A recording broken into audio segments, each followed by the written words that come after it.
Today's an interesting. I thought about this and I prayed about it. What do you take to people you've never even met? What do you talk about? And I realized today, as we heard you singing and praising our wonderful God, that I love the fact that I come from Virginia and you guys have the same love and zeal for the God. And it's the same God that's in me, that's in you.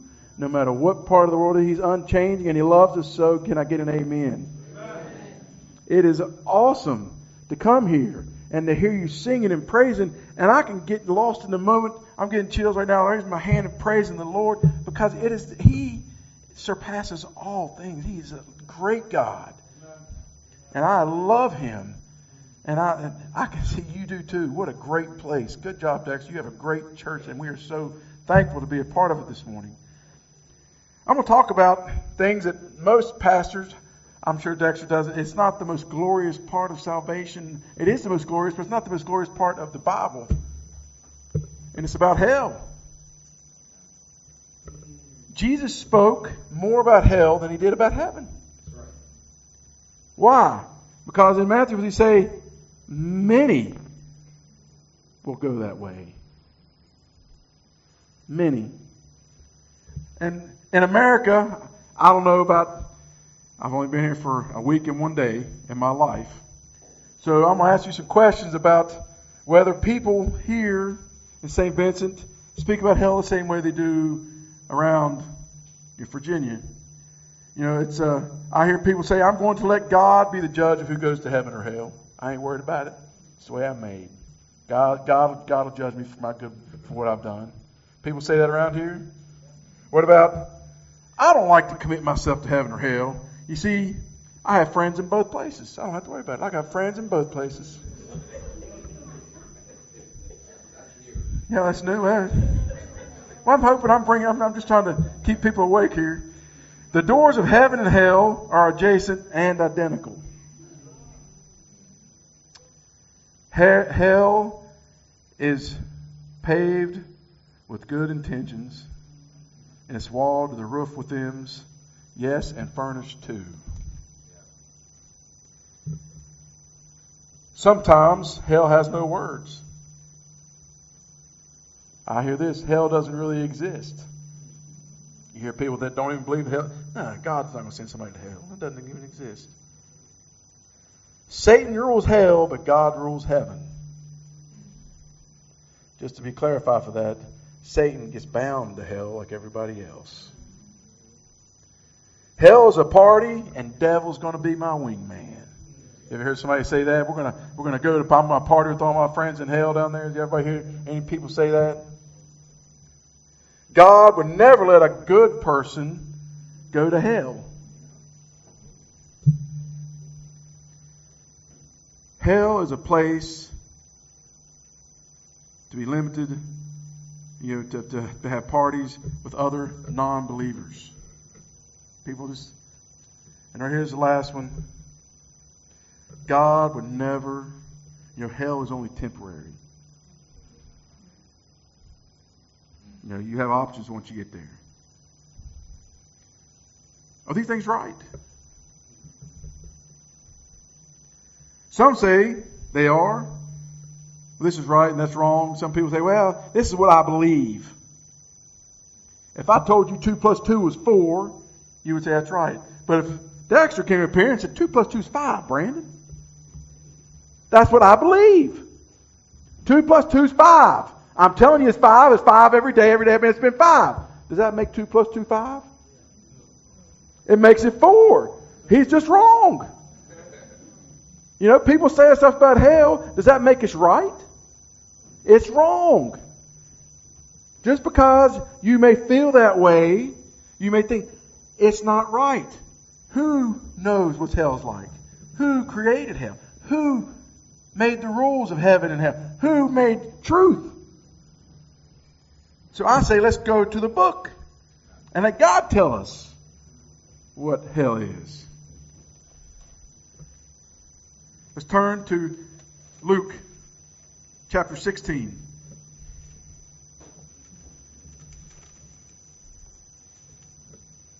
starting at verse 19. Very famous, and I've heard a lot of people speak about this, saying it's allegorical, it's this and that and the other. I believe this isn't a parable. Parables are, an earthly thing with a heavenly meaning. And most parables, Jesus gave all parables, but this one, that's why it's not a parable. There was a man, no names. He says there was a Lazarus. He said a specific person, which makes me think this is not a parable. This is a true story. There was a certain rich man, which was clothed in purple and fine linen and fared sumptuously every day. This dude was rich. This man, I don't know what you got. Back at home, we would say he had lobster flown in from Maine every weekend. I don't know what somebody rich around here saying. What y'all say if St. Vincent's was rich, they would do what? They have steak. Y'all shortage of steak around here. Some filet mignon flown in from the other islands. Some Brazilian islands. The best filet mignon flown into him every weekend. He had parties. People came to his house. If somebody said that name, you know what they said about him? That dude is rich. Purple and fine linen. That's what God was trying to tell you. He had money to spare. He was blessed. He didn't have any worries, or so he thought. And there was a certain beggar named Lazarus who had laid on his gate full of sores and desiring to be fed with the crumbs which fell from the rich man's table. Moreover, the dogs came and licked his sores. This dude had it bad. Stark opposite of the rich man.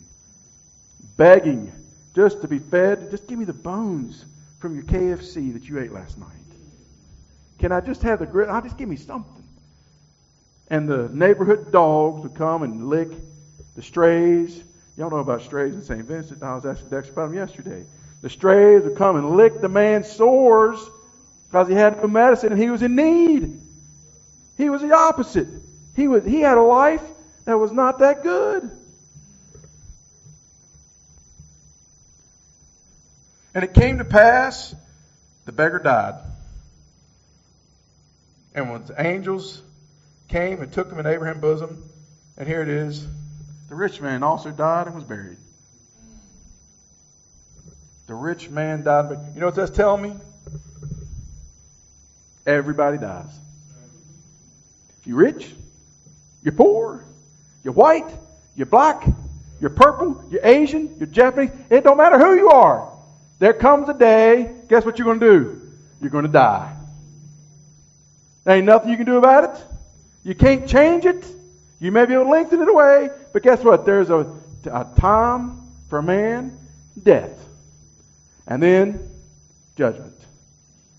Same's going to work for Dexter. The same's going to work for Brandon, for my wife, for Nathaniel, for anybody else in here. You better plan on it. You're going to die. And that's not nothing. That's not bad. We live and we die. Where you go is what matters. And for these two individuals, it's easy to see. And in hell. Did he say that's kind of pretty specific, don't you think? He lifted up his eyes, being in torment. And he saw Abraham afar off, and Lazarus in his bosom. Abraham in his bosom was another place for heaven. It's a place where the people went. Good times. So there is a good place and a bad place called hell. Did Jesus mince words with that? I never understand people say, well, he not necessarily meant that. The man lifted his eyes up in hell. That's what it said. Can we believe it? And it didn't sound like it was a fun place to be. Sounded pretty miserable. He was in what? He wasn't partying with his friends. He wasn't down there ruling the roost. He was in torment. And he cried and said, Father Abraham, please have mercy on me. Send Lazarus so he can dip his finger in the water and touch my tongue because it's fun down here. No. Just give me a drop. Give me something. I'm miserable. It's hot. I'm parched. Send help. Please. Just to cool my tongue. Just cool it. But Abraham said, son, not going to happen. In your lifetime, you had it.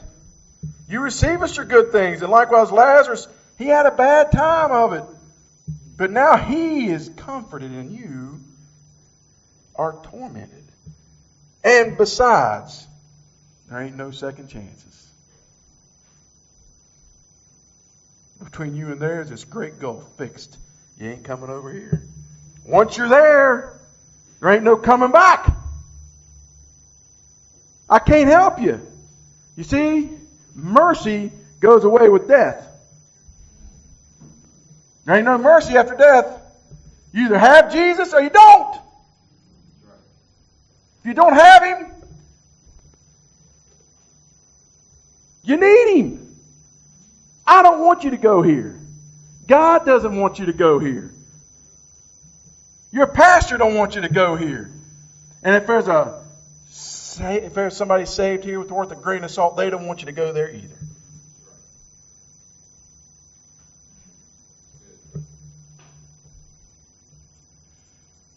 Then he said, I pray thee therefore. The man said, Can you please? I have brothers. Can you send somebody to my father's house? I have 5 brothers, that he may testify unto them. So they don't come here. See, it ain't no party going on down there. You go to anybody in hell, and they're not going to say, hey, send. They don't want their friends down there. They don't want their neighbors down there. They want them to be saved. They don't want to share hell with anybody.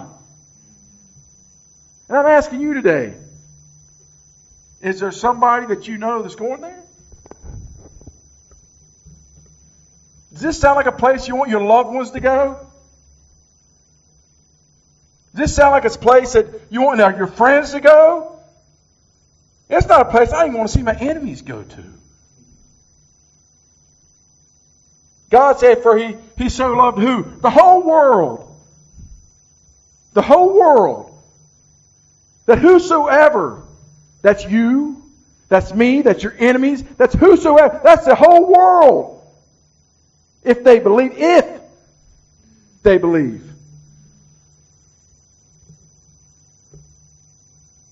If they believe. If you don't believe, that verse don't mean squat to you. You don't have Jesus? I'm sorry. You can run me off of St. Vincent in about 6 days. But I'm going to tell you something you need to hear. You don't have Jesus, you're going here.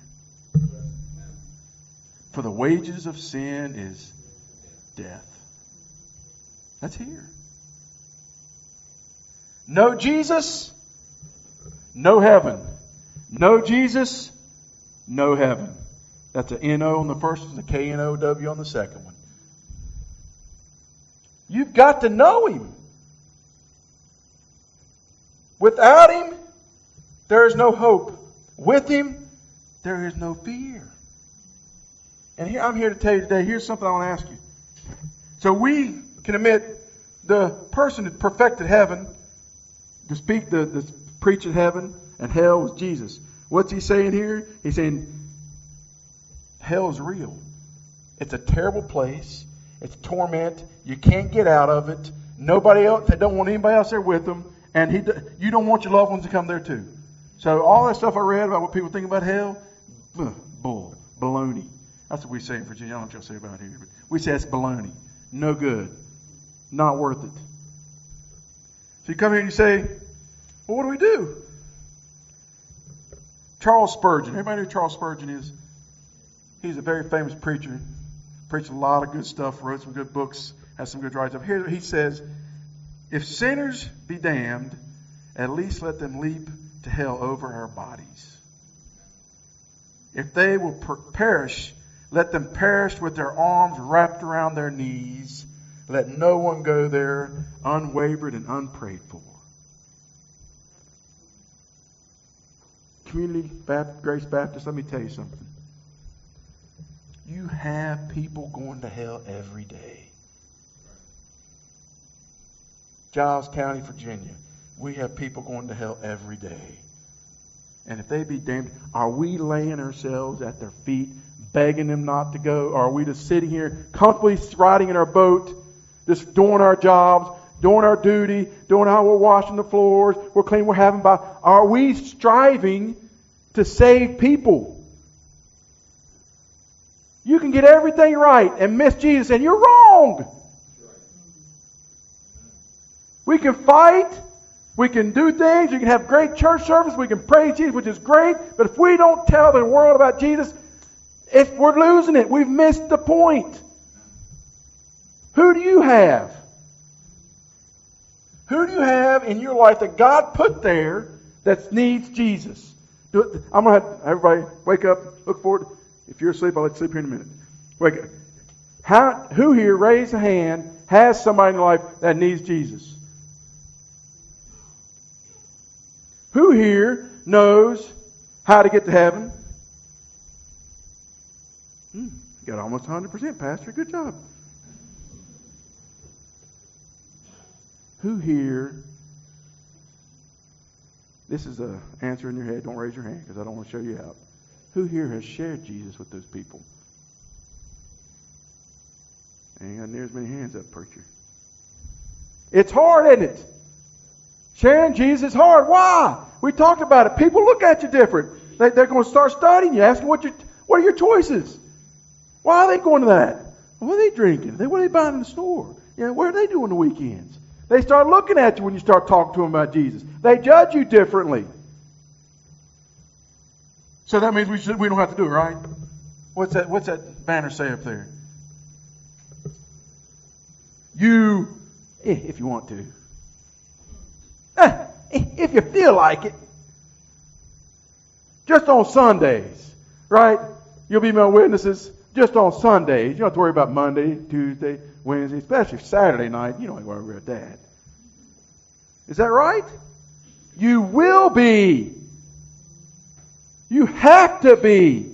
Jesus is not here walking the earth anymore. We are His hands, His feet. We are His witness. We are His mouth. We don't give it. Nobody does. Here's what I'm afraid is happening. Anybody know who Amy Carmichael is? Anybody read about her? She was an evangelist. She went after souls. And she wrote this. I won't read the whole story for time's sake, but I'll tell you what's happening. She had this dream one night. And she said, I was floating over this field, and I saw all these people wandering like they couldn't see. They're wandering. Wandering like they can't see. And there's a cliff's edge. And as they're walking, they fall and they're screaming as they fall down the cliff. And they just keep wandering over there, and she's wanting to stop them. Why are they going over the cliff? Why are they falling? They're screaming and they're yelling. And she sees a couple people, sentinels, out amongst the edge, grabbing people, and they're grabbing hold of them, keeping them from going. But there's miles in between these sentinels, miles in between these people, and the people keep coming, and they keep falling and yelling. Kids, old people, young, and she's like, "What is going on?" And she looks, and under this tree, there's a group of people in a circle. She said, "What are they doing? Why aren't they helping?" And she goes over. Everybody know what a daisy is? They're making daisy chains. You can bend them together, flowers, daisy chains. They're busy making daisy chains. She's like, "What are they doing?" And some people get up and start, I need to go do something. They're like, no, let's finish making these daisy chains before we go out there. You're comfortable. It's nice here. You're with people. Let's finish this work before we go out there. And meanwhile, people are still walking over the edge and falling and going to hell every day. Can't make it. They can't see it. That's the church, ladies and gentlemen. That's us. We're making daisy chains, worried about all this other stuff, and there's people dying and going to hell. Your neighbors, your friends, your family, your loved ones, the people who live up the street. Hell is real, and people go there, and we have the answer. But we walk around with it in our pocket.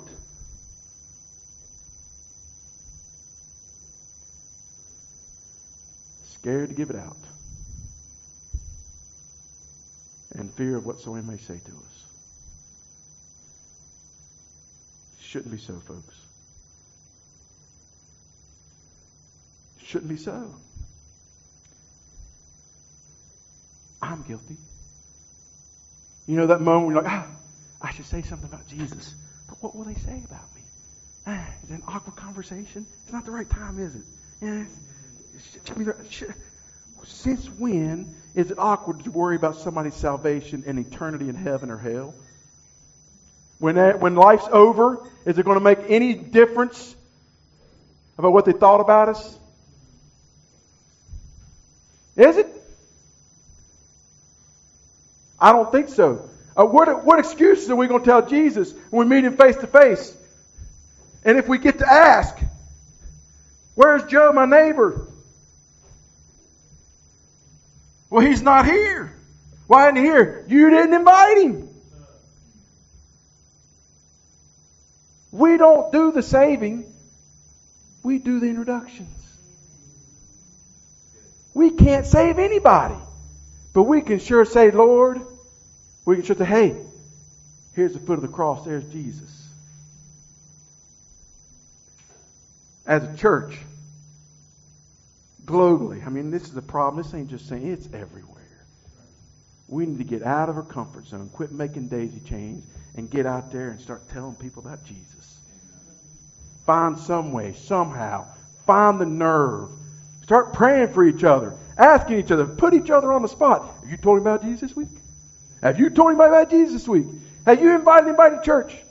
Have you gone to this? Have you done this? And it's, no, I ain't. Why not? Why not? Do you not know the consequences? It's an eternity of heaven or an eternity of hell. Howbeit we keep it a secret.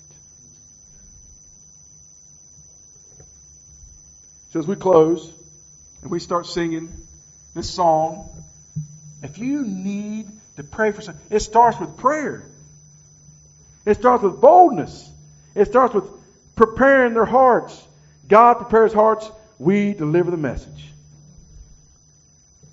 Is there a way to heaven other by Jesus? No, sir. Jesus said it. I am what? The way, the life.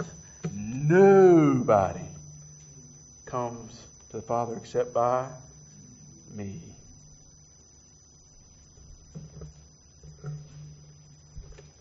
So as we sing, we have a closing.